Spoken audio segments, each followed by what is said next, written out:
Rachmaninoff. Are you sure? Kind of. I'm never really sure about anything, Mr. Parks. Rach 3.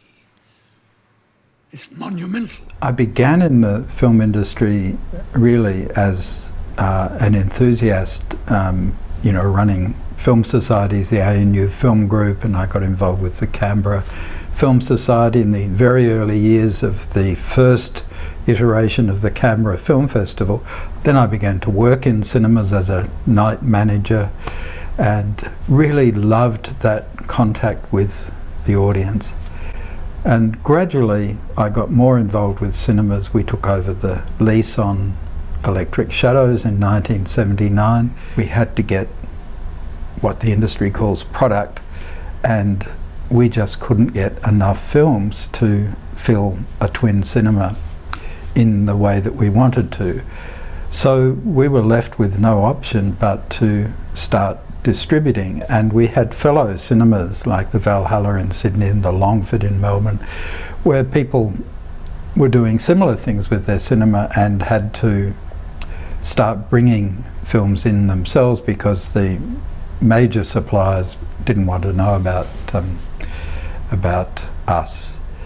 But it was from that experience that we got the expertise that enabled us to confidently take on Australian projects like Strictly Ballroom and 4 years later Shine, and they were our two standout successes, but there were a whole range of others. The producers in the case of Strictly Ballroom had been all around the world to Cannes and other markets looking for backers, and had basically had doors closed on them. In the end they drove 3 hours down the Hume Highway from Sydney to Canberra and gave us their pitch. By that stage they'd perfected the pitch. It was one of the best I've ever heard in my career. I felt immediately if I could get their enthusiasm across to the audience, it would all work extremely well. The Pumphead project began really about 6 months or so after I had open heart surgery and a triple bypass.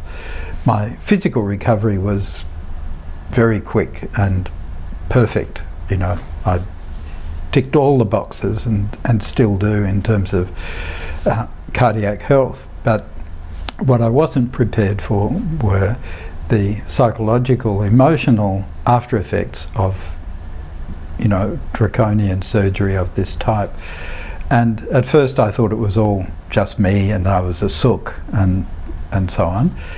I saw my cardiologist and he was totally dismissive. I saw my GP and she said, "Oh, it happens, but you'll get over it." Again, dismissive.